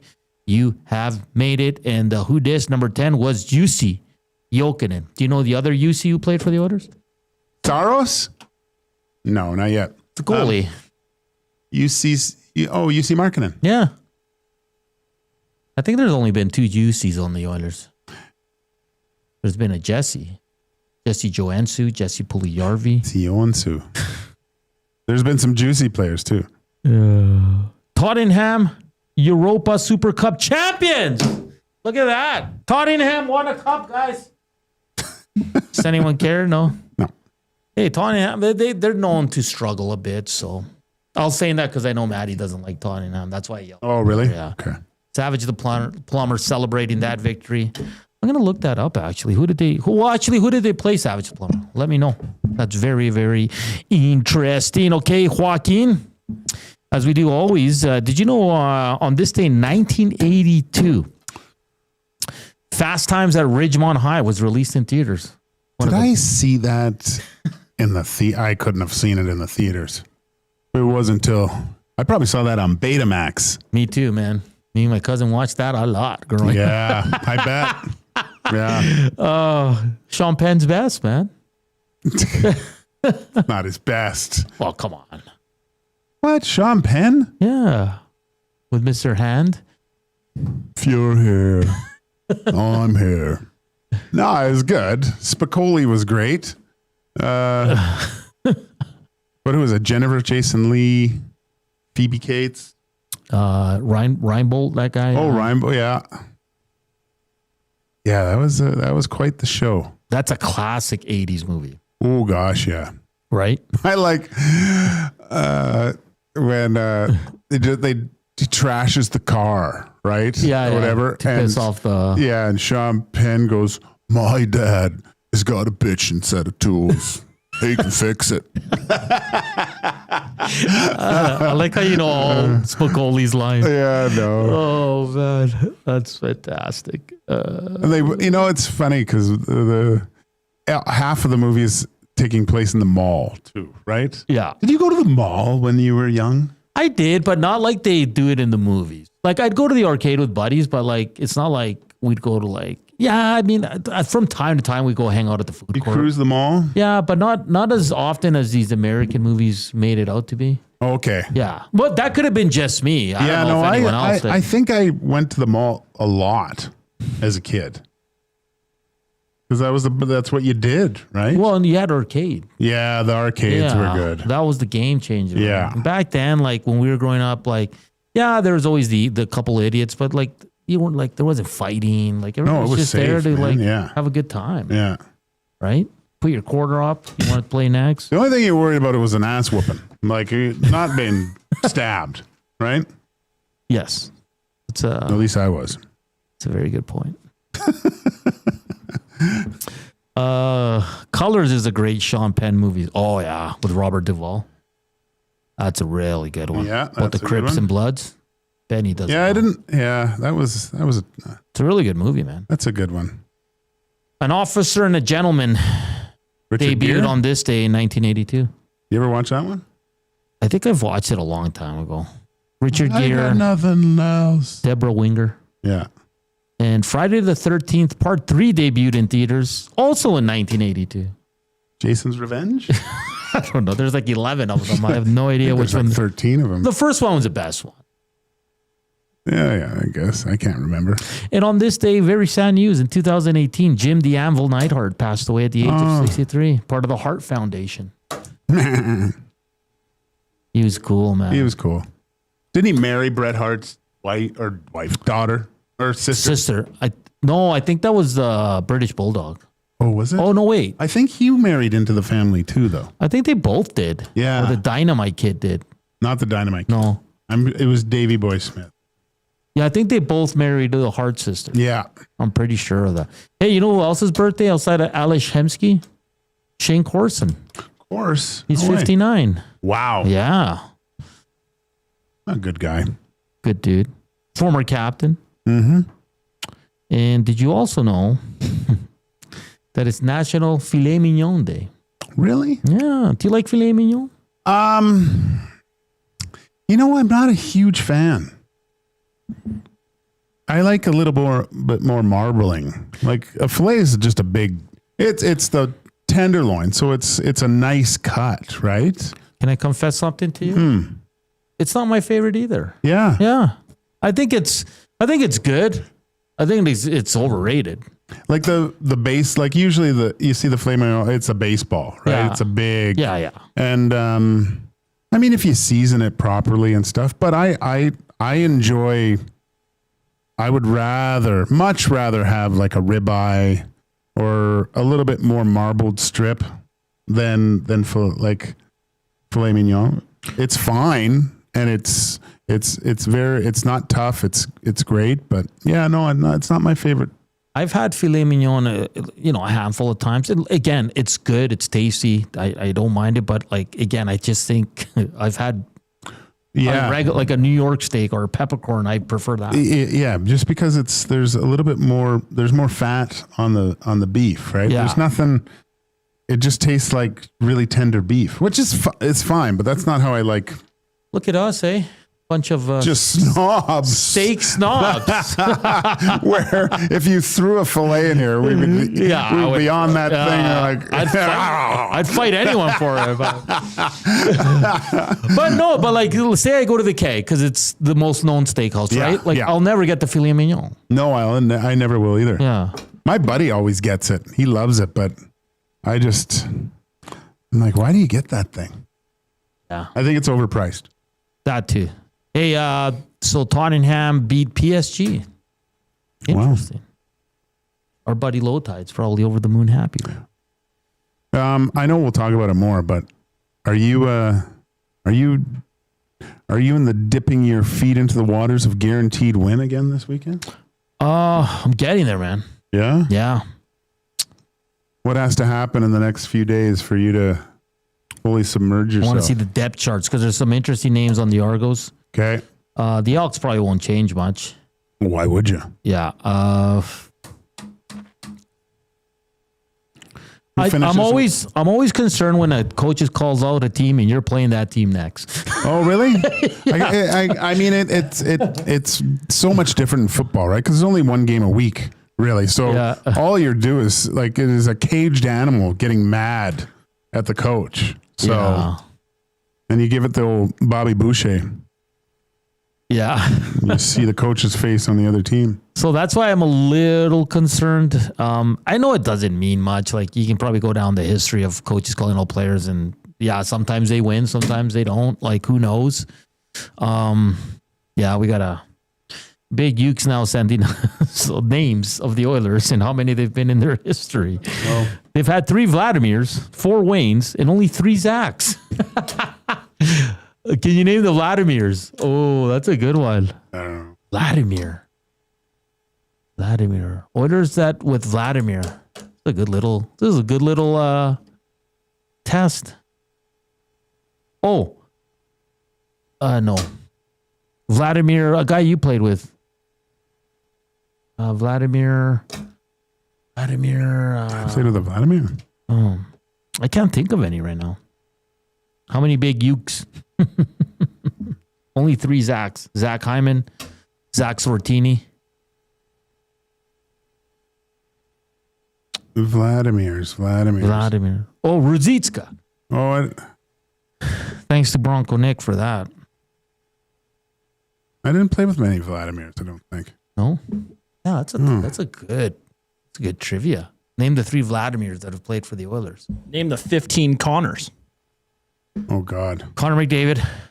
Connor Brown. Does Connor Carrick count if I never played a game for the Oilers? Okay, so Big Uke, the Vladimirs. Vladimir Ruzicka, Vladimir Vorobiev, Vladimir Vutek. Oh, Vladimir Vutek, yeah. As soon as Benny hits that music, we're going to sign out of here. Like always, Afternoon Inbox brought to you by the River Cree Resort and Casino. Hit up the Tap 25 restaurant where the entire menu is 50% off from 2 to 5 p.m. It's been a fun show. Mike Hogan joined us from the Argos broadcast team to talk all things Toronto Argos. We did another team in face of the franchise. It was the Winnipeg Jets. Hernan's World talking underappreciated, underrated Oilers. Evan Bouchard talk, where would you rank him in top defenseman in the league? We had tons of fun. We thank you for listening and for watching and for those thumbs up. If you're celebrating Tottenham's win, be safe out there. Don't drink too much. And congratulations. For Benny, for Hawk, I'm Hernan saying, enjoy this rainy evening. We'll chat tomorrow. Ciao, we love you.